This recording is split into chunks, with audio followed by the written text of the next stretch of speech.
Vamos lá? Vamos começar então? Vamos começar. Pessoal, Beleza. boa tarde. Eu me chamo Fernando Matti.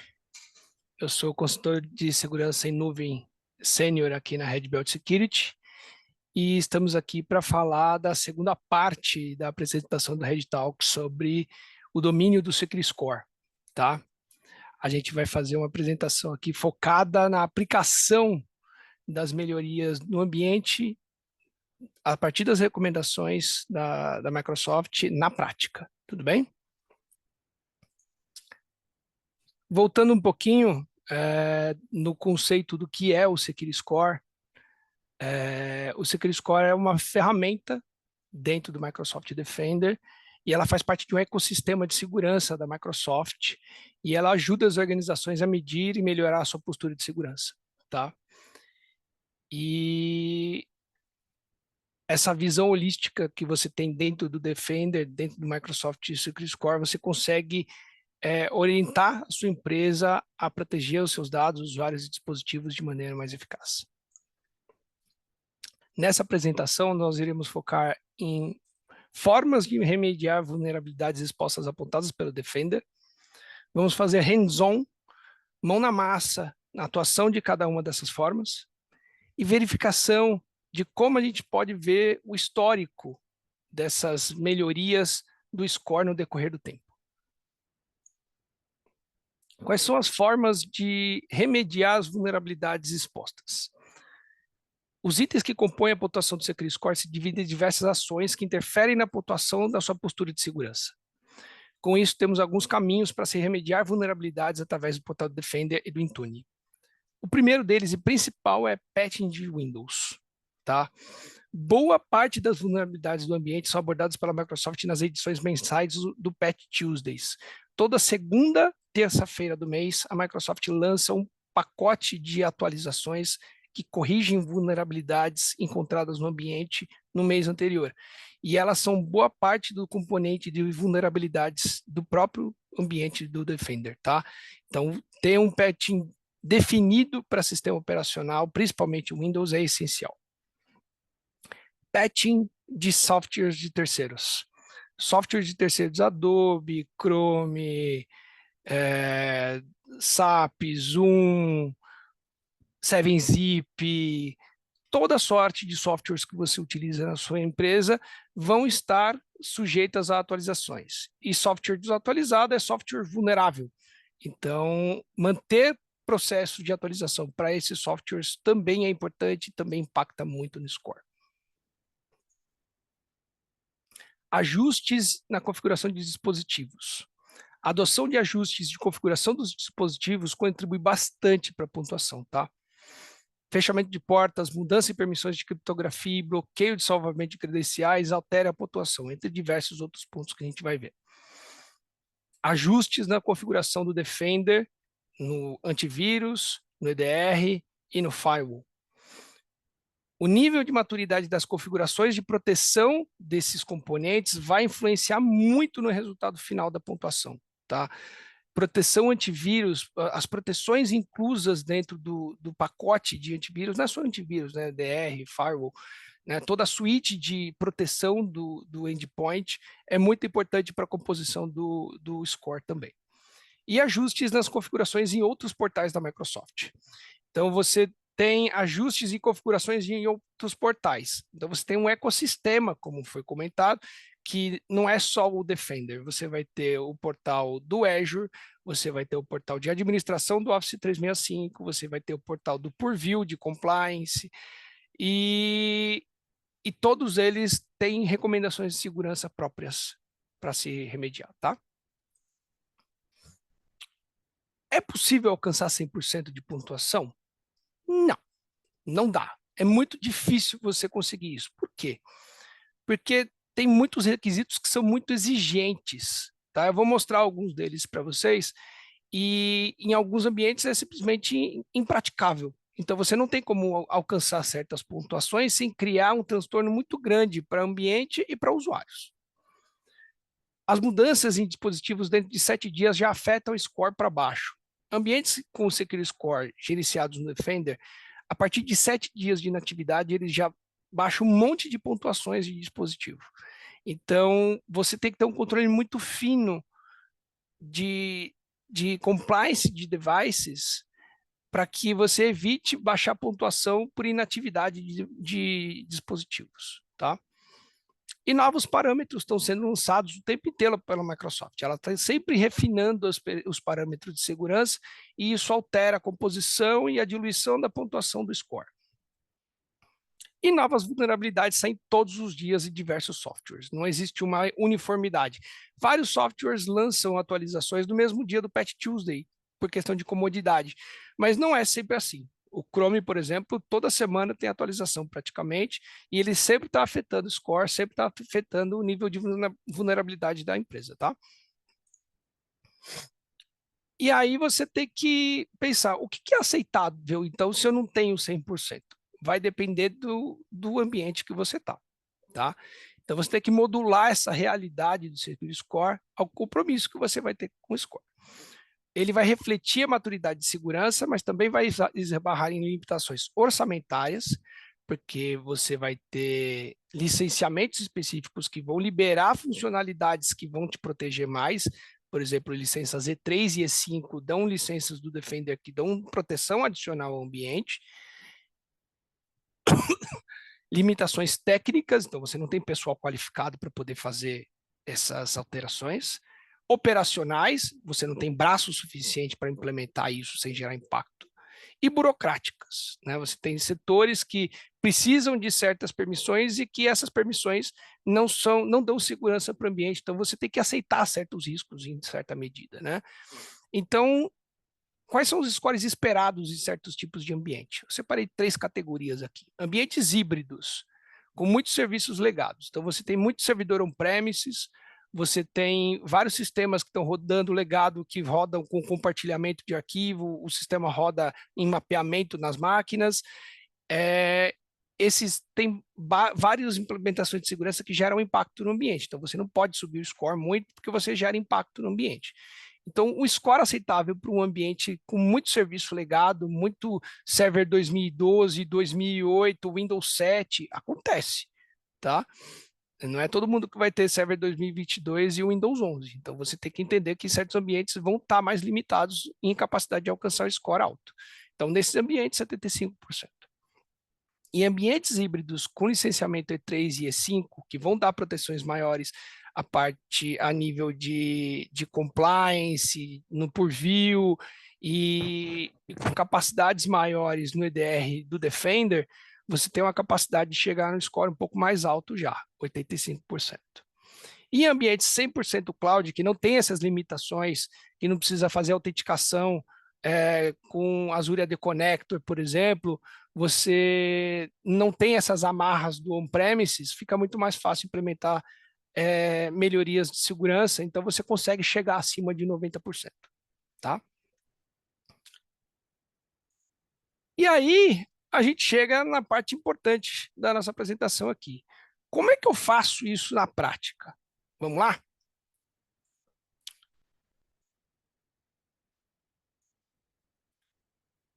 Vamos pegar o nosso... Deixa eu esconder isso aqui. Puxar isso para outra tela. Nós temos aqui o nosso portal de security.microsoft.com, o nosso Secure Score, que já foi abordado na apresentação anterior. Temos aqui, isso é um laboratório aqui da Red Belt, tá? Então o score não está lá aquela lindeza, né? Mas dá uma boa oportunidade para a gente atuar em algumas açõezinhas aqui, tá? Você vai ter as recomendações de segurança. E aí você vai ter, vamos pegar aqui, ele sempre vai procurar pegar o que tem mais impacto primeiro, tá? Vamos pegar aqui um primeiro item aqui. Você tem as entidades expostas e implementação. Algumas implementações, como eu já expliquei na apresentação anterior, você vai ter o passo a passo aqui mesmo, mas a maioria você vai ter que ir na parte de gestão de vulnerabilidade, que é aqui dentro de Endpoint, Vulnerabilidade Management, Recomendações. Ou você clica aqui e ele já vai abrir direto, tá? Então você vai ter as opções de remediação. Esse daqui, ele pede para você habilitar o Real-Time Protection e permissões de ASR, tá? Que é Attack Surface Reduction. Então, nesse daqui, a gente vai ter que mexer no Defender. Vamos pegar uma outra aqui que dê uma ação mais rápida aqui para a gente. Vamos pegar aqui. Esse aqui, por exemplo.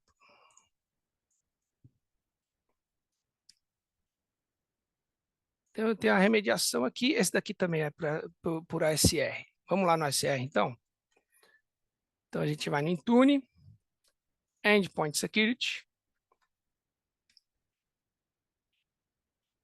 E aqui dentro você vai ter Attack Surface Reduction. Então, você vai criar uma política para Windows focada em Attack Surface Reduction. Dá um nome.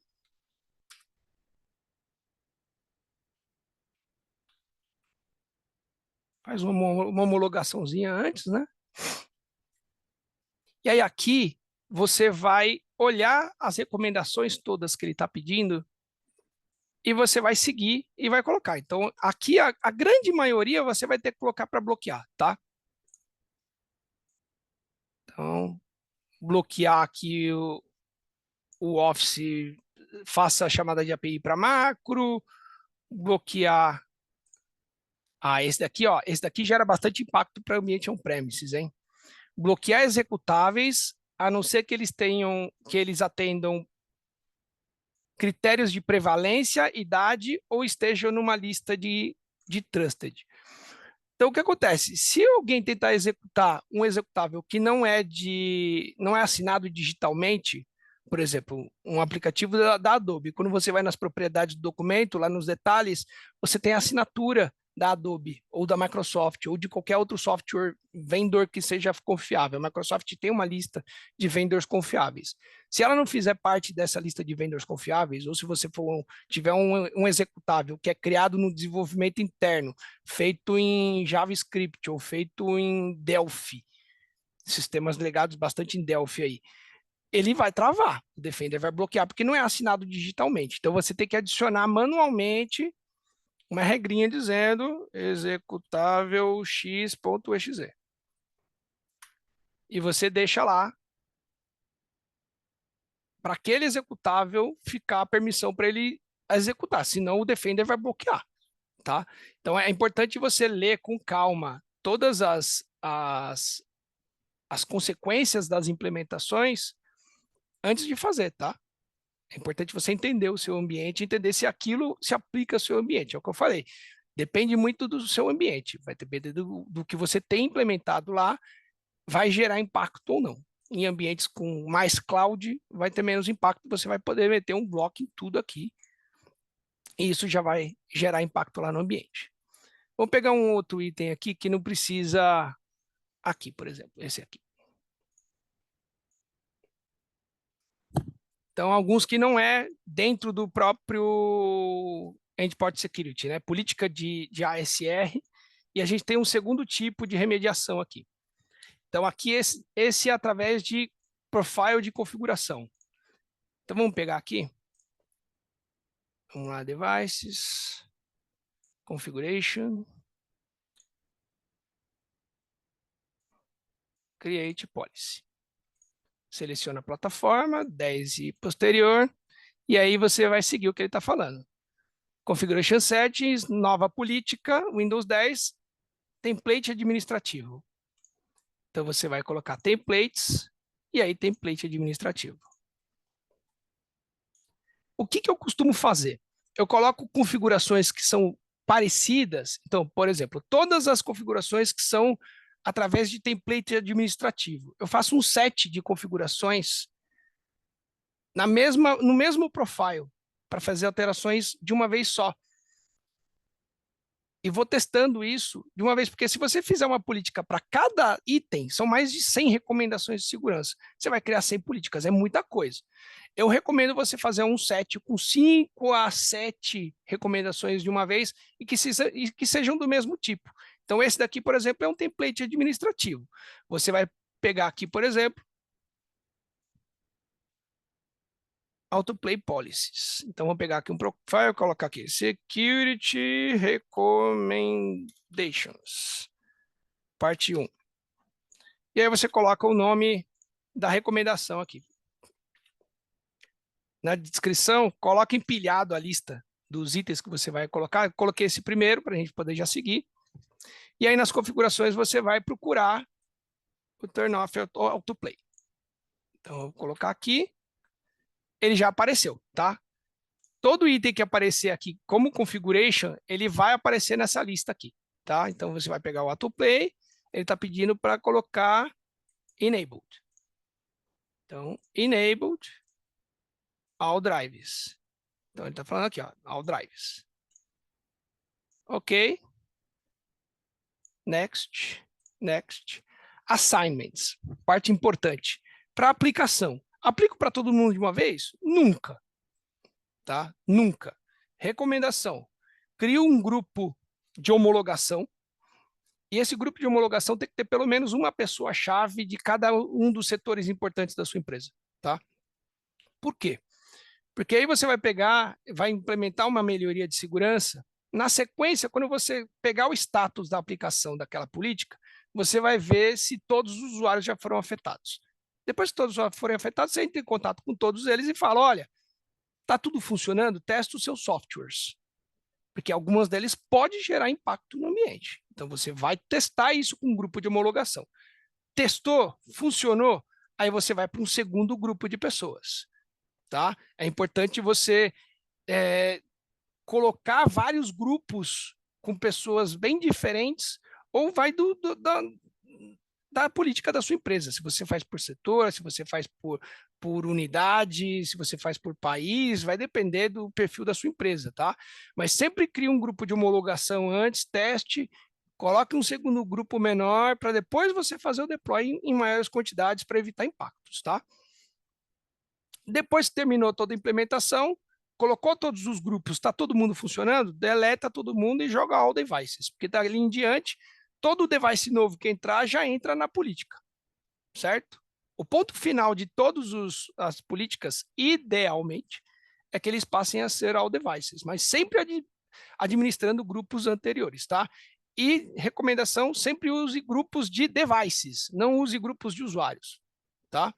Sempre devices. Deu next. Cria política.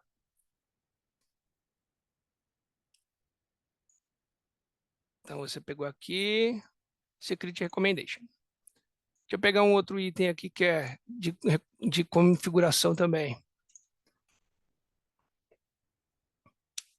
Cadê? Aqui. Esse aqui também é.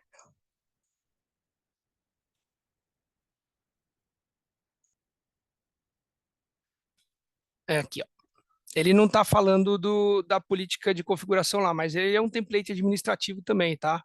Muito provavelmente ele vai aparecer aqui também. Então, vou pegar aqui. Require Authentication. Vamos lá editar. Como eu falei, é bom você colocar vários que são do mesmo tipo. Aqui, apareceu. Então, o que ele está pedindo aqui? Colocar um, sim. Enabled. Ok. Então, tem mais um item aqui. Dá um save. Coloca o nomezinho lá da política que você está colocando, lá no básico, na descrição, para você ter um tracking de tudo que você está adicionando naquela política. Muito bem. Então, dois aqui que são de template administrativo. Vamos pegar algum outro tipo? Só para fechar aqui. Esse daqui é do Defender também. Essa é a configuração template administrativo. Eu queria pegar um diferente aqui para vocês. Enumeration of share. Ó, vai ter alguns casos em que você só vai aparecer a opção de registro, tá? Como é que eu implemento o registro no Intune? De diversas maneiras, tem várias formas, tá? Mas eu vou recomendar uma para vocês que é rapidão aqui, vocês vão conseguir de um jeito mais fácil. Então, eu quero implementar isso aqui. Como é que eu vou implementar isso daqui? Rapidão, tá? Vai no nosso amigo GPT e fala, converta em script do PowerShell.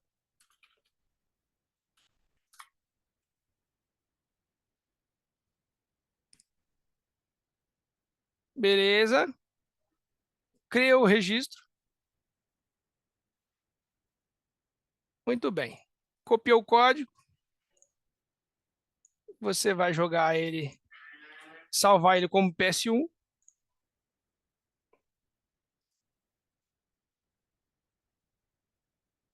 Lá na pasta temp. Joga num temp isso aqui. Então, secret recommendations parte 2.ps1. E aí você coloca outros itens que sejam também alteráveis por registro e coloca tudo no GPT, ó. Coloca numa sequência a alteração de todos esses itens no registro de uma vez. E aí você pode fazer através dessa forma. E aí como é que eu vou implementar isso? Então você teve a primeira opção que era em Devices Configuration. Então você vai ter vários tipos de template, né, de configuração, políticas de configuração, que aí você template administrativo, restrições de device, BitLocker, Defender, controle de dispositivos, catálogo de configurações, tem umas que são custom, a gente vai ver custom mais para frente também. Então você tem várias políticas possíveis. E uma delas é através de scripts. Você pode fazer deploy de scripts para as máquinas também. Então, quando não for possível através de configuração, você faz via script. Então, você cria um script aqui para o Windows 10. Então, Security Recommendation, parte 2. Então, eu vou pegar essa recomendação aqui, jogar na descrição, e vou pegar o arquivo lá na pasta temp. Então, aqui. Adicionei ele. E aí aqui é muito importante, tá? Vários scripts, adicionar registro do Windows, por exemplo, você não consegue fazer a nível de perfil de usuário, você tem que fazer a nível de perfil de sistema. Então você vai colocar aqui para ele não rodar em perfil de usuário, não precisa fazer cheque de assinatura e roda no PowerShell 64 bits, sempre. Assignments, coloca os grupos lá, sempre coloca um grupo de homologação primeiro, sempre, sempre, sempre, sempre. Avance e adiciona. Então você vai ter várias recomendações de segurança em diversos lugares aqui. Esses dois foram no Defender, mas a gente também vai ter a opção de colocar recomendações em outros lugares. Então vamos pegar aqui, por exemplo.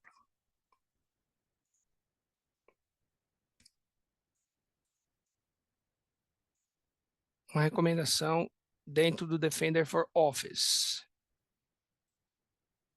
Aqui. Então tem várias que são Defender for Office. Então você tem, por exemplo, colocar ação quando encontrar a detecção de spam.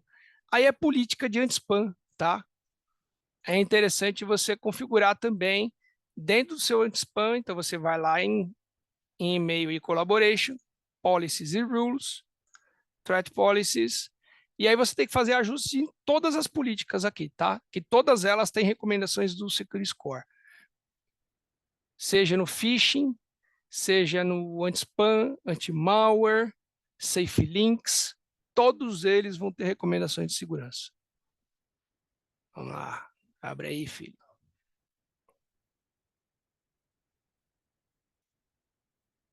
Muito bem. Então, aqui,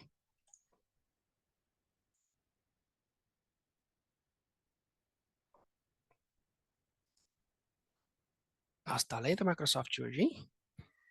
Vamos lá.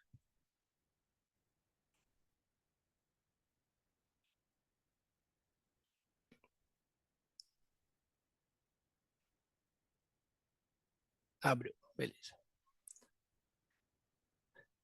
Então, ele tem várias informações aqui que é importante você configurar e você alterar as ações. Então, quarentena na mensagem. Mudar para junk folder. Ah, quarentena. A maioria deles pede para colocar na quarentena, tá? Todas essas opções aqui ativas também são recomendações de segurança.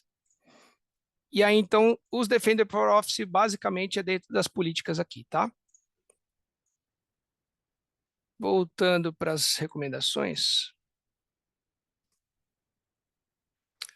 Aí a gente vai passar para outro tipo de recomendação. Recomendação de atualização. Como eu comentei, o mais crítico de todos, que mais gera vulnerabilidade no ambiente, é o próprio Windows, tá? Então, vamos pegar um caso aqui real de cliente para mostrar. Eu tenho aqui... Ah, está com score alto, hein? Está com score de 90%. É um ambiente 100% cloud. Então, você tem as recomendações.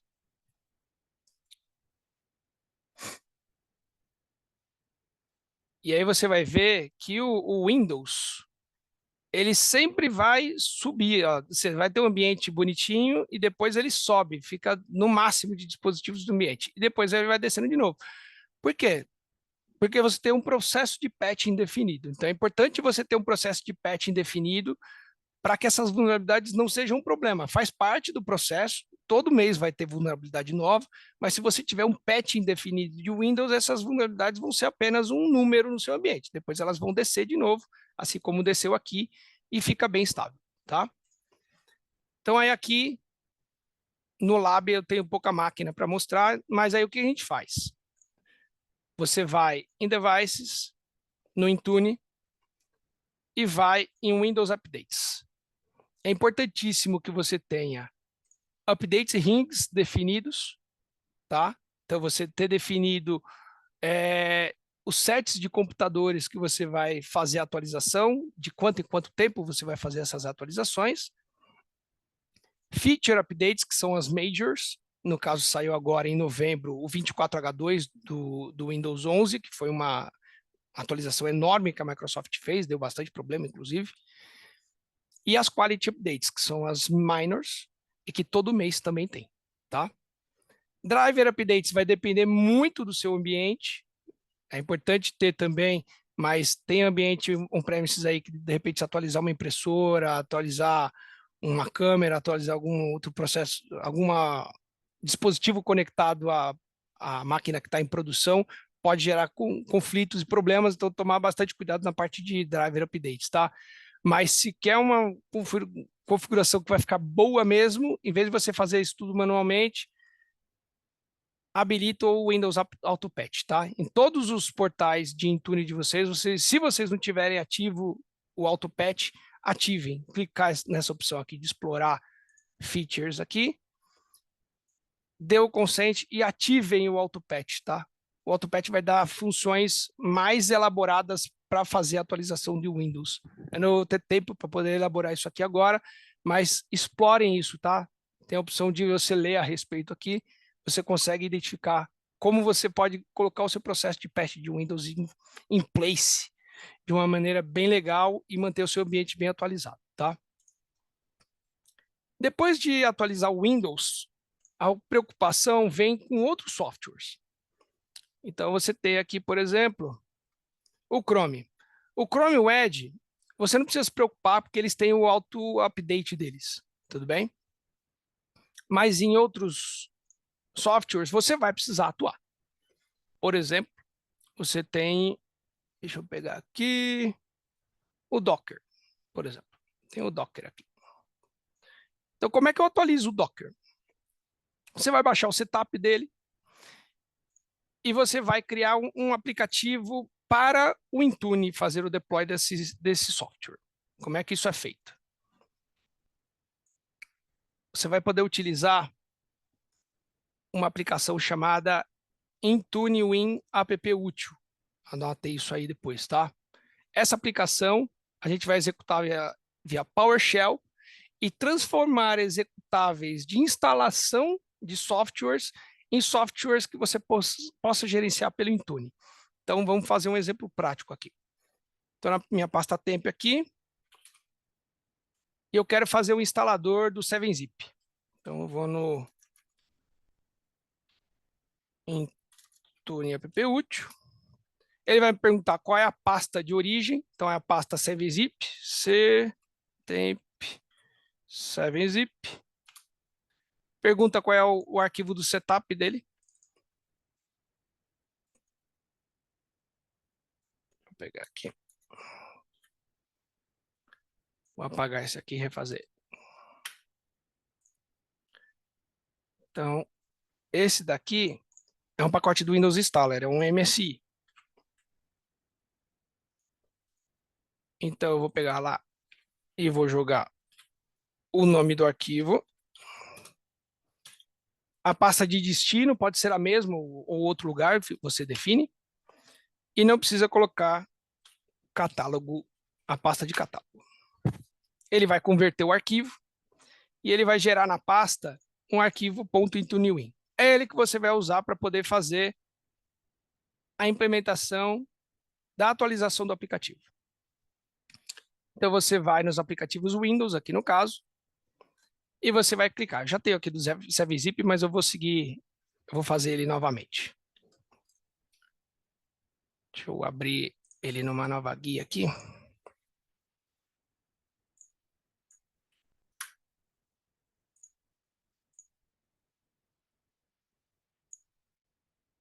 Lab.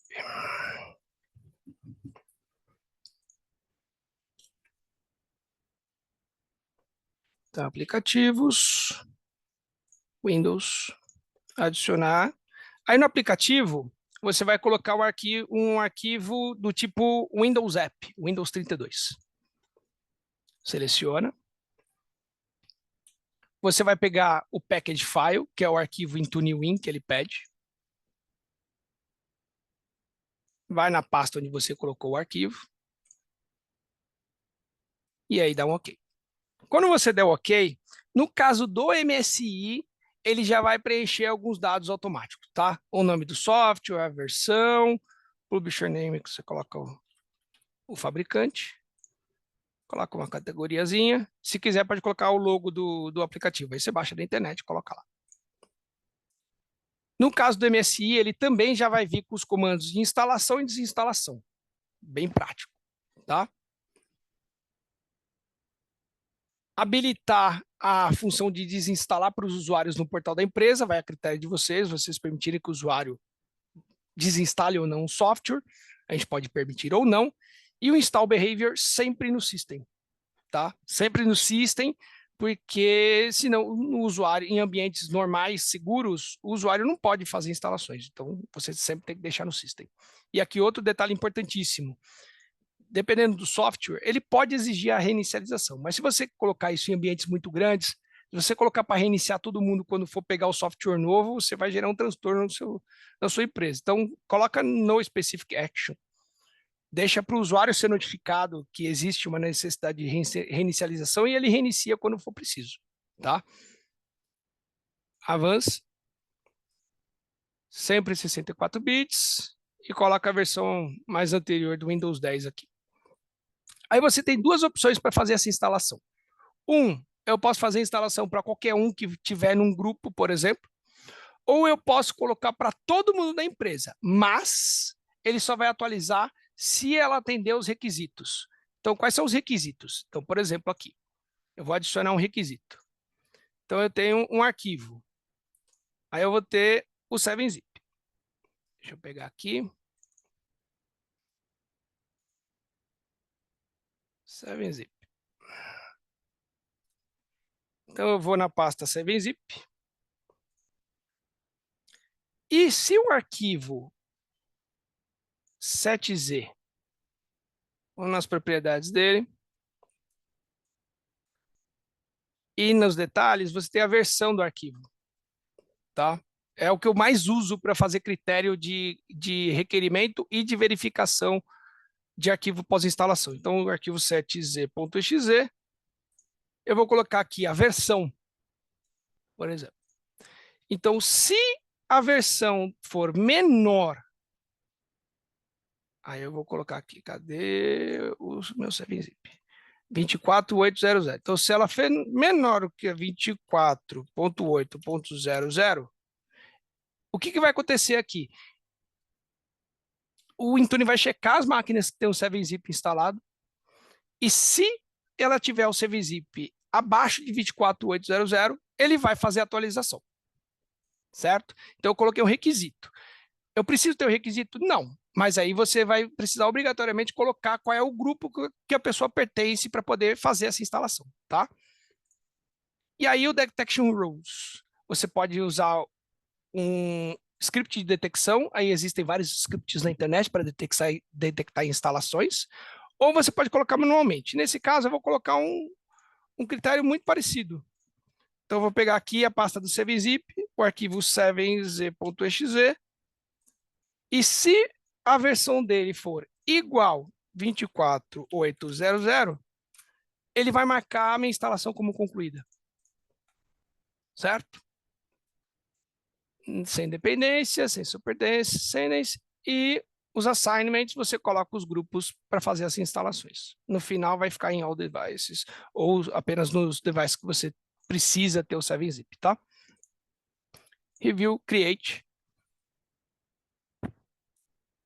E aí, a partir disso, as máquinas que estiverem no Intune vão receber essa atualização a partir dos critérios que você colocou na instalação, tá? Vamos pegar um outro caso de aplicativo que não é MSI, é um EXE. Vamos pegar aqui um Adobe Reader. Então, no caso do Adobe Reader, esse é um MSP também. Aqui o Docker. O Docker é um EXE, tá? Como é que eu faço a instalação dele? A instalação dele é importante que você procure, aí você vai ter que fazer research mesmo, tá? Procura na internet quais são as strings para instalação no PowerShell para instalação silent do software. Então, nesse caso do Docker, para instalar ele sem o usuário perceber que está sendo feita a instalação, você coloca o comando e esse quiet aceitar a licença e instalar o WSL2, tá? Requerimento, o requerimento nesse caso aqui, eu coloquei aqui, ele existir, tá? No caso, se o Docker existir na máquina, eu não precisei colocar string. Eu coloquei, ó, se o Docker existir na máquina do usuário, atualiza. Tá? O requerimento de instalação ele é bastante variável, tá? E muito bem. Você tem as instalações dos softwares através do IntuneWin. Existem manuais para isso na internet, tá? É muito fácil fazer essa instalação, mas eu coloquei aqui manualmente para vocês uma instalação para vocês verem como é que faz essa criação do IntuneWin, que é muito tranquilo de fazer. E depois que você fez essas instalações, você vai fazer o tracking de como é que está essa implementação. Vamos lá para o Intune.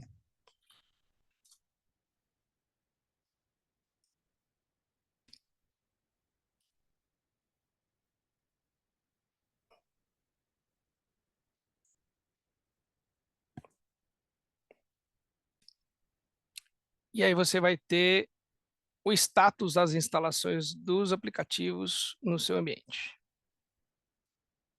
Microsoft. Preciso ativar o meu PIN aqui para poder acessar. Não vou conseguir acessar agora. Deixa eu pegar um outro caso aqui.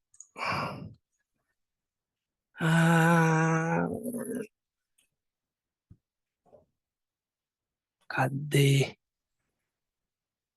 Red Belt Lab. SDK. Aqui. User, tá? Foi instalado em 2 máquinas com sucesso. Aqui teve uma falha num dispositivo, mas você consegue verificar a nível de usuário e a nível de device qual foi o status das instalações, tá? E aí você consegue atuar no caso de algum erro em algum device. Esse daqui deu falha porque essa máquina não existe mais, por isso que ela deu falha. Mas no caso aqui dos usuários deu tudo certo. Então, aqui você consegue verificar. Depois disso, depois dessas ações, você vai conseguir olhar. Eita! Você vai conseguir olhar no histórico do Secure Score como é que aquelas suas implementações impactaram o ambiente. Tá? Você vai conseguir entrar aqui e você vai ver o que naquele dia gerou impacto positivo ou negativo. E aí você consegue verificar a evolução do seu ambiente dentro dessas implementações. Certo? É isso. Acho que por hoje é só. Espero ter ajudado vocês. E se tiverem dúvidas, estou à disposição de vocês.